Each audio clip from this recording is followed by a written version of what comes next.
Estamos en compañía de Víctor Hugo Quijada, analista político y abogado constitucionalista. Vamos a hablar sobre la eliminación de la inmunidad parlamentaria en la reforma política. Bienvenido, Víctor Hugo. ¿Cómo estás, Mirta? Muchas gracias. Bueno, existe en general un clima de preocupación respecto a los proyectos de ley de la reforma política electoral presentadas por el retraso que le están dando.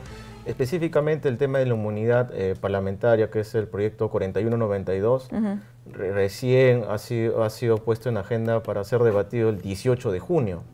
Hay que recordar que de acuerdo a la última encuesta y estudio realizado por el Instituto de Estudios Peruanos, indica que el 78% al menos de la población está a favor de que se haga un debate sobre el tema de la inmunidad. Pero no hay que confundir el hecho de que se elimine la inmunidad con que la competencia del levantamiento de la inmunidad se traslade a otro órgano. Porque por supuesto. Esa es la propuesta, ¿no? Por eso es importante lo que mencionas, ¿no? Ojo que la población está respaldando no la eliminación, sino el debate, que siempre es sano y es necesario. Lo ha dicho también el presidente Vizcarra cuando hablas de preocupación. Efectivamente. ¿No? Porque no hay celeridad en avanzar con las reformas que ya se han presentado, con los proyectos, perdón, de la reforma política. Así es. En primer lugar, la inmunidad es una prerrogativa legal que tienen todos los parlamentarios, tanto del Perú como del mundo, en Estados Unidos, en Bolivia, en Rusia, en el cual lo protege de que sean denunciados o procesados judicialmente solamente durante el ejercicio del cargo, si es que existiera algún tema subjetivo político, como una especie de represalia. Muy bien, eso es real. Eso es real. Puede pasar, ¿no es cierto? Y por eso existe la figura de inmunidad. Hay que recordar que una de las facultades que tiene el congresista o parlamentario es justamente la de fiscalizar y la de denunciar. Entonces, esa es la figura que existe, que es una prerrogativa, también denominado fuero parlamentario, y existe desde tiempos de Grecia, de Roma, desde que se inició los tiempos de la República, ¿no? Aunque algunos parlamentarios han dicho que eso en la actualidad, digamos, ya no funcionaría, ¿no? Recuerdo un proyecto de ley que presentó la congresista Patricia Donaire, por ejemplo. Sí, bueno, la discusión viene aquí en el tema de que es visto esto como si fuera impunidad por el tiempo que se demoran en el levantamiento. Porque ¿cuál es el procedimiento? El procedimiento es el congresista o bien lo condenan con una sentencia firme, o bien comete un delito durante el ejercicio de la función, como el caso que pasó, por ejemplo, con Mamani. Eso se discute en la comisión de levantamiento de la inmunidad, y si es que se aprueba, pasa al pleno o pasa a la comisión permanente, y ahí recién se levanta la inmunidad. Con esto, cuando se levanta solamente en el caso de temas penales, porque en otros casos sí el congresista puede, en casos laborales, civiles, sí, normal, puede decir los juicios, pero cuando se levanta la inmunidad, se presenta el proceso o cumple la sentencia, como pasó con Donaire, ¿no? Y simplemente lo que tiene que hacer la Corte Suprema es abrir la instrucción o bien mandarlo a la cárcel, pues en el caso que corresponda. Sino que aquí el problema es la demora que toma el tiempo para levantar la inmunidad, ¿no? Entonces lo que se está proponiendo es que ya, como existen estos blindajes, que Otorongo no come Otorongo, como aquí leí hace rato una nota de prensa, lo que se está proponiendo es que sea la Corte Suprema quien levante la inmunidad de manera automática, pero de repente ahí la discusión debería ser que no en todos los casos. Claro, ¿cuáles son las excepciones que pasarían a la Corte Suprema? Claro, solamente en los casos de que exista condena firme, ¿no? Que es el caso justamente del gasolinazo, ¿no? En el cual hemos visto que en teoría lo que establece la norma es que en 24 horas, cuando hay una condena a un congresista, que obviamente de delitos cometidos antes del ejercicio del cargo, porque es lo que cuando él era antes militar, lo que correspondía era de que inmediatamente se levante sin discusión alguna, porque es automático, porque es el cumplimiento de una sentencia judicial. Sin que pase el pleno. Exacto. Entonces, en la comisión permanente no más se pudo ver. Entonces, se demoraron 8 meses y esto pues ya sabemos en qué acabó, el señor se fugó, ¿no? Pero solamente en esos casos. En los otros casos sí se mantiene la prerrogativa por parte del Congreso, ¿no? ¿Es esta la propuesta que ha hecho la Comisión de Alto Nivel del Ejecutivo? Tal cual usted la está mencionando, es decir, que hayan estos casos excepcionales que pasen a la Corte Suprema. Efectivamente, sino que acá hay una especie de desinformación y me preocupa el hecho de que no se entre a debate en la celeridad, porque hay que recordar que para aprobar la reforma constitucional, como bien sabemos, se requiere 2 legislaturas más 87 votos. Entonces, si es que o ingresa ahora o simplemente estas propuestas no van a llegar al 2021, ¿no? Ahora, no entendemos tampoco la confusión, ¿no? Porque para entrar en debate, para discutir leyes, nuestros legisladores tienen que prepararse y leer el proyecto de ley. Efectivamente, sí. Que es bastante claro. Se ha visto muchas opiniones en los medios de personas, de congresistas, de que pareciera que no hubieran revisado los proyectos de ley, ¿no? Bueno, el artículo 93 de la Constitución Política del Perú, para saber dónde estamos, establece que los congresistas representan a la nación y no pueden ser procesados ni presos sin previa autorización del Congreso o de la Comisión Permanente desde que son elegidos hasta un mes después de haber cesado sus funciones, excepto por delito flagrante, caso en el cual son puestos a disposición del Congreso o de la Comisión Permanente dentro de las 24 horas a fin de que se autorice o no la privación de la libertad y el enjuiciamiento. Eso es lo que sucede hoy por hoy. Sí, eso es lo que dice nuestra Constitución. El Ejecutivo está planteando que esto se modifique. Efectivamente. No que se elimine. No que se elimine, se modifique.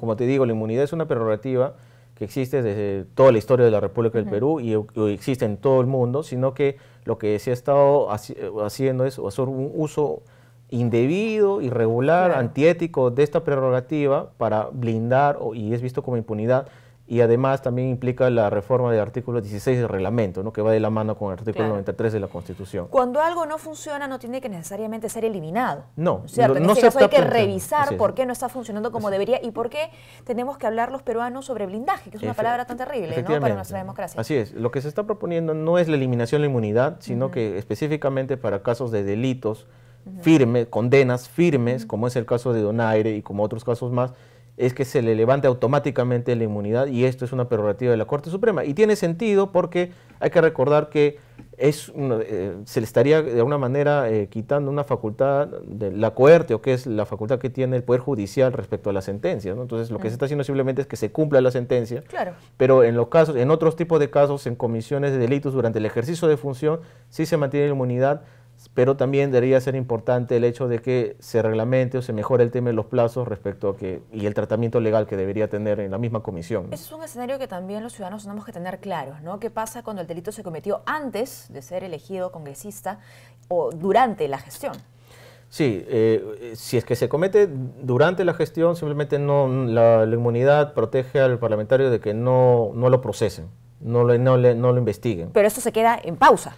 Se queda en pausa porque hay que recordar que... No es que desaparece. No, es hasta la inmunidad es hasta un mes después del ejercicio del cargo. Y allí correría el proceso. Corre el proceso. Y otros son los casos en los cuales congresistas electos cometieron delitos antes del ejercicio de la función, que es en el caso de Donaire, que el proceso sí continúa y lo sentenciaron, ¿no? Entonces el problema viene en que no tiene sentido blindar a un personaje o paralizar o demorar el levantamiento de la inmunidad en caso de que haya una sentencia firme, porque simplemente ahí lo que se tiene que es acatar la sentencia, ¿no? ¿Cuál es el análisis detrás de estos 8 meses que han pasado y el uso de este tiempo? Seguramente ha habido un descuido que realmente indigna, ¿no? Porque se entendería de que son 8 meses para que le levanten una prerrogativa que ya no le correspondía al congresista y que inmediatamente lo que correspondía era levantar la inmunidad, desaforarlo y vacarlo, que es lo que recién ha ocurrido. Con otros parlamentarios se ha procedido mucho más rápido, sí, ¿no? Efectivamente, ¿no? Seguramente a veces nosotros sabemos que existen los poderes fácticos, los intereses que lamentablemente hacen daño a una institución que ya está desprestigiada y que por tanto utilizan el aspecto técnico legal para de alguna manera seguir desprestigiándose, cuando lo óptimo debería ser de que procedan como establece la norma, porque todo está en el reglamento y en la Constitución, ¿no? Una de las instituciones más importantes de nuestro país, efectivamente, ¿no? Este poder que necesita por encima de muchos, la verdad, ese tipo de fortalecimiento y legitimidad, ¿no? Que no se va a dar si se siguen tomando decisiones como estas. Ahora, por otro lado, o siguiendo en lo mismo, en realidad, el presidente del Poder Judicial, José Luis Lecaros, también está de acuerdo con esta medida. Sí, efectivamente, y tiene sentido en el hecho de que corresponde ejecutar las sentencias, ¿no? Porque no tiene sentido de que haya una sentencia condenatoria cuando los señores van a seguir en sus despachos con sus prerrogativas, cuando lo que correspondería es que inmediatamente se ponga a derecho y simplemente pues cumpla su condena, ¿no? Algo que no se comprende es que existan proyectos de ley que van en la misma línea de lo que está ahora proponiendo el Ejecutivo y que el tema, sin embargo, no avance, no progrese, ¿no? Hay ese temor de que muchas de las propuestas queden siempre en el papel, pero a la hora en la que se tienen que hacer votaciones o previamente debates, no haya la misma voluntad. Sí, efectivamente, el aspecto técnico-legal ha sido bastante cubierto, ha cumplido las expectativas, los 12 proyectos presentados se han sido dentro del plazo. Aquí es un problema de voluntad política, ¿no? Y que va a tener que tejer con mucho hilo la próxima mesa directiva respecto a la prioridad de la discusión de estos proyectos que tienen que ponerse en agenda lo antes posible, porque si es que, como son todas reformas constitucionales prácticamente, en la práctica, entonces lo que va a corresponder es que o ingresa ahora en esta legislatura, porque son 2 legislaturas más 87 votos para hacer los cambios constitucionales. Si es que esto se debate posteriormente, simplemente no van a alcanzar a las elecciones que vienen, ¿no? Y como tú bien mencionas, lamentablemente, pues mucho de lo que ha escrito se ha quedado en la teoría, no se va a poder aplicar, ¿no? ¿Cómo agilizar, ¿no?, la prioridad que tiene nuestro país para la reforma política? El presidente Vizcarra ha dicho, por otro lado, que el premier ha estado reuniéndose con las bancadas, que va a seguir haciéndolo, pero ¿es esto suficiente? ¿O estamos definitivamente en manos del Parlamento? Yo pienso que esto es un tema de que búsqueda de consensos, ¿no? Aquí lo primero que ya tiene que buscarse es una mesa directiva que llegue a consenso y que no busque la confrontación. Con eso no se quiere decir de que obedezcan a lo que dice el Ejecutivo, ¿no? Que he escuchado también declaraciones ahí, ¿no? Sino que ponga prioridad a lo que es mejor para el país, ¿no? Por lo que ha presentado el Ejecutivo tiene mucho sentido y razón de lo que se llegó a recoger de lo que fue el referéndum, ¿no? Que es voluntad popular, más las encuestas que lo respaldan, este respaldo de la población, y eso es lo que deben escuchar, ¿no? No es obedecer a un poder, ¿no? Es proceder ante lo que se necesita, ante lo que marca la agenda. Además lo que la población misma ha manifestado en el referéndum, ¿no? Entonces, todo esto tiene que darse prioridad a la próxima mesa directiva, que seguramente tendrá que buscar consensos y no confrontación, ¿no? ¿Cuál es su expectativa para el 18 de junio frente a este tema y a esta reforma? Bueno, lo que se está planteando aquí es de que se debata. Hay una comisión de constitución que sabemos que está manejado por el fujimorismo, congresistas fujimorismo y uno del APRA, y realmente lo que corresponde aquí es de que se aprueben estas reformas, porque es el sentir de la población. No descarto de que se tiene que hacer un debate y si es necesario mejorar este tratamiento que se le da respecto al debido proceso también que se debe seguir para el levantamiento de la inmunidad, y que seguramente es competencia de los congresistas actuales, que deberían darle un mayor énfasis o mejorar el proyecto si es necesario, ¿no? Y aprobarlo, ¿no?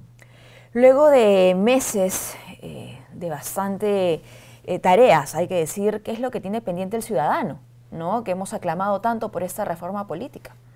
Sí, efectivamente, nosotros sabemos que esto deriva del el referéndum. Hay propuestas que han planteado ambas comisiones, tanto la reforma de justicia como la de la reforma política electoral, y realmente se tiene que aprobar el hecho del financiamiento, el código electoral que también está pendiente, el tema de la inmunidad, entre otros casos que necesitamos que sean de apoyo necesario político, ¿no? Porque esto ya no es un tema técnico legal, esto es un tema de voluntad política. Y la voluntad política tiene que obedecer a las necesidades del pueblo, ¿no? Claro. Tienen que escuchar a la voz del pueblo. Bueno, lo técnico ya está definido, además. Está definido, está totalmente definido, ¿no? Acá es un tema de voluntades, pero esas voluntades va a depender mucho de los consensos entre Ejecutivo y Legislativo, porque hay que recordar que son propuestas del Ejecutivo que se van a debatir en el Legislativo, pero actualmente como se está manejando el Congreso es un poco difícil pensar de que se va a llegar a una aprobación, ¿no? Pero por eso es necesario la discusión, elevar el nivel del discurso a la no confrontación y a lo que llamamos pecharse o conflictos entre poderes, para que eso se baje al llano y se aprueben las reformas que sean necesarias sin olvidar el aspecto netamente legal, ¿no? Que es el procedimiento que hay que cumplir, ¿no? Bueno, y una ciudadanía activa, ¿no? Recordemos que los legisladores finalmente son nuestros representantes. Claro, hay que recordar que históricamente el Congreso es poder constituyente, porque desde tiempos de Roma, de Grecia, la Revolución Francesa y de 1821 hacia adelante en nuestro país, es donde emana el poder, ¿no? Por eso que lo simbólico es cuando un presidente va y se le pone la banda en el Congreso, porque de ahí emana el poder, ¿no? Porque el congresista, el parlamentario, es representante directo de los ciudadanos, ¿no? Y eso nunca se tiene que olvidar. Muy bien, muchísimas gracias. Muchas gracias, Mirta. Doctor Quijada, por habernos acompañado. Aquí seguimos con información. Les comentamos que el Poder Ejecutivo oficializó la creación del Consejo para la Reforma del Sistema de Justicia, esto con la finalidad de impulsar la reforma de este sistema. A continuación, los detalles. El Poder Ejecutivo formalizó a través de la Ley número 3094-2 la creación del Consejo para la Reforma del Sistema de Justicia, que fue aprobado por el Pleno del Congreso de la República en el mes de abril. Es creado con la finalidad de impulsar la reforma en esta materia, mediante la formulación de los criterios para la elaboración de la política nacional y la coordinación a fin de ejecutarla. Asimismo, realizar el seguimiento y control de la implementación y la ejecución de los procesos de reforma del sistema de justicia y presentar un reporte anual de los avances de dicho trabajo. El Consejo para la Reforma del Sistema de Justicia está conformado por el Presidente de la República, el titular del Congreso, representantes del Poder Judicial, el Ministerio Público, el Tribunal Constitucional, la Junta Nacional de Justicia, la Contraloría y la Defensoría del Pueblo. Igualmente, por representantes de la Academia de la Magistratura, el Jurado Nacional de Elecciones y de las rondas campesinas elegidos entre sus presidentes regionales. El vocero de Fuerza Popular, Carlos Tubino, retiró los términos de policía política y mazmorra utilizados durante la sesión de la Comisión de Defensa el último lunes. Ante las críticas, Tubino pidió las disculpas del caso. El vocero de Fuerza Popular, Carlos Tubino, expresó sus disculpas a los efectivos de la División de Investigaciones de Alta Complejidad, así como al ministro del Interior, Carlos Morán, por sus comentarios durante la sesión de la Comisión de Defensa del Congreso. Que con relación a la posición que siempre ha tenido Fuerza Popular es de respaldo, apoyo permanente a la Policía Nacional del Perú. El día de ayer hemos tenido, sí, una sesión tensa, pero ahí queremos manifestar lo siguiente, varias cosas. Primero, si alguien en la Policía Nacional se ha sentido ofendido por nuestras palabras, la disculpa es del caso. En relación a las fuertes críticas durante la sesión, en la cual el propio Tubino calificó a la DIVIAC de policía política que hacía uso de mazmorras para recluir a los detenidos, se retractó. Segundo, que existe una prisión en la prefectura de Lima que debe ser vista. Invito al señor Premier para ir juntos a ver esa prisión. La palabra mazmorra la retiramos, pero por otro lado, también decir que la DIVIAC, que hace un trabajo excelente en la lucha contra el crimen organizado en nuestro país, merece nuestro reconocimiento. Lo que sí nos preocupa es que se utilice esa misma policía que se usa para contra estos grupos violentos, se utilice para estas detenciones que hemos visto últimamente, que podría hacerlas tranquilamente, como siempre ha correspondido, a la Policía Judicial. El legislador reconoció que la sesión fue muy tensa por los comentarios efectuados tanto por los parlamentarios como por los invitados, y fue enfático al decir que en ningún momento se intentó responsabilizar a los agentes de la DIVIAC del suicidio del expresidente Alan García.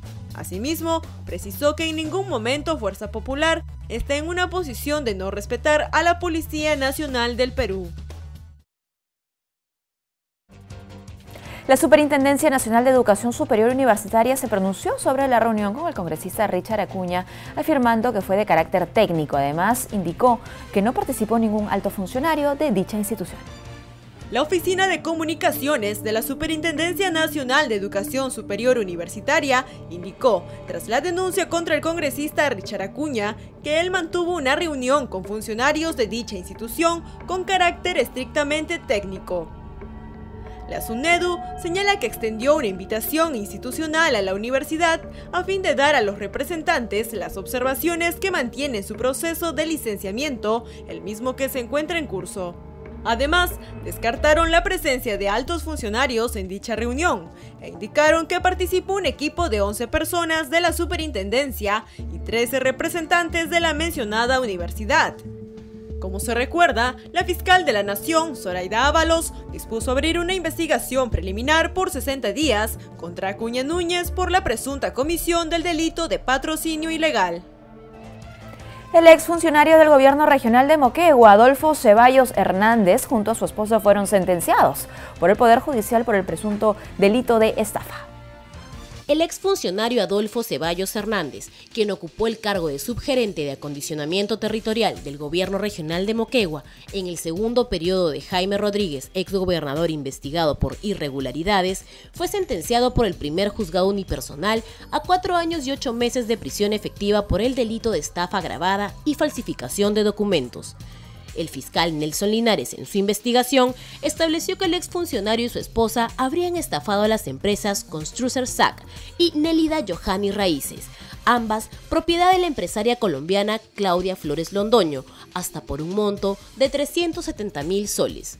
Rocío Ticona, esposa de Ceballos Hernández, le aseguró a la extranjera convertir su empresa en proveedora del gobierno regional.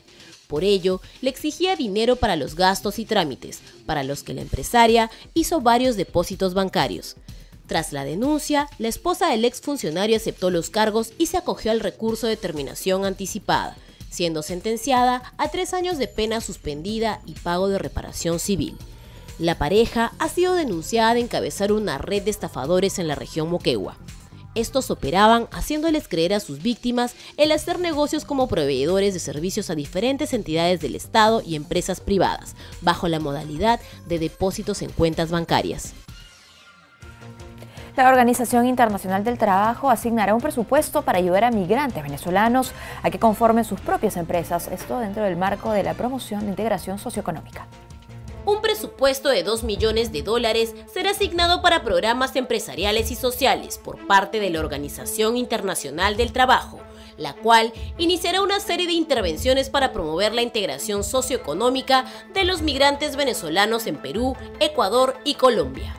Esto será designado de sus fondos voluntarios no asignados para implementar 4 tipos de acciones en los países mencionados. La primera es recopilar datos sobre las habilidades de los ciudadanos venezolanos, con el objetivo de crear perfiles profesionales que faciliten su ingreso a los mercados de trabajo. Otro programa es el apoyo a la creación de empresas que sean lideradas por los propios migrantes y refugiados. También se realizarán campañas de sensibilización para promover la participación justa de los ciudadanos venezolanos en el mercado laboral. El objetivo es prevenir reacciones negativas por parte de los trabajadores locales. De acuerdo con estimaciones de las Naciones Unidas, hasta marzo del presente año son más de 3,5 millones de personas las que han dejado sus hogares en Venezuela, como consecuencia del empeoramiento de la situación económica. La OIT además realiza una convocatoria junto a diversas instituciones para cubrir la brecha de financiamiento de $8.7 millones de fondos voluntarios, a fin de cubrir la implementación del componente de integración socioeconómica. Momento del bloque internacional.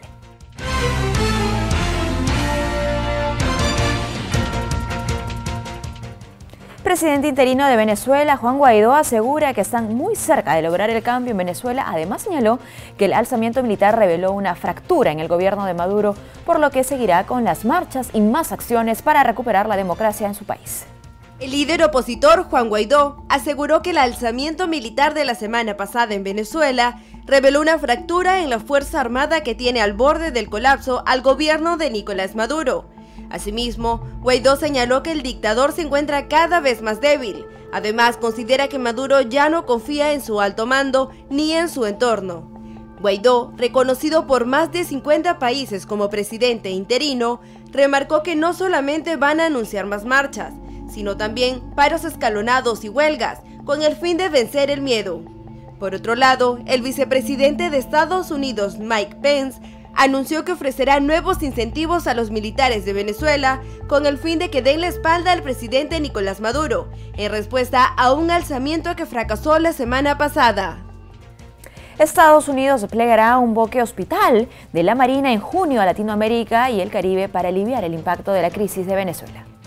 El buque hospital USNS Comfort de la Marina de Estados Unidos partirá en junio a Latinoamérica y el Caribe para ayudar a los países de la región a mitigar el impacto de la crisis de Venezuela. Según informó el comandante de la unidad, almirante Craig Fowler, durante 5 meses la embarcación, adaptada como centro asistencial, realizará atenciones de mediana y alta complejidad, para aliviar el aumento en la demanda de salud en los países que albergan a miles de venezolanos que huyeron de la crisis. De 272 metros de eslora, el buque Comfort integra la flota de la Marina estadounidense como un buque no combatiente y como tal no porta armas ofensivas. En su comunicado, el Comando Sur dijo que informará más adelante los puertos donde atracará. Así como otro medio centenar de países, Estados Unidos ya no reconoce a Nicolás Maduro como el presidente legítimo de Venezuela, sino al líder opositor Juan Guaidó. El grupo de contacto internacional conformado por países de la Unión Europea y América Latina buscará proponer soluciones a la crisis por la que atraviesa Venezuela. El grupo de contacto internacional conformado por países de la Unión Europea y América Latina declararon estar listos para llevar a cabo una misión de alto nivel en Caracas. Asimismo, presentar y discutir opciones concretas para una solución pacífica y democrática a la crisis que vive Venezuela. La mencionada declaración está firmada por 11 países y fue leída por la vicepresidenta de la Misión Europea y alta representante de la Unión Europea para Asuntos Exteriores y Política de Seguridad, Federica Mogherini, y el canciller de Costa Rica, Manuel Ventura. Mogherini explicó en una conferencia de prensa que las medidas concretas que propondrá la misión de alto nivel próximamente requieren de cierto nivel de confidencialidad. De igual forma, el canciller costarricense manifestó que aún no se ha definido quiénes integrarán la misión, pero aseguró que la necesidad de elecciones presidenciales será la piedra angular. Por otro lado, el grupo de contacto anunció la conformación de un grupo en Caracas que se dedicará a impulsar labores humanitarias en beneficio de los venezolanos.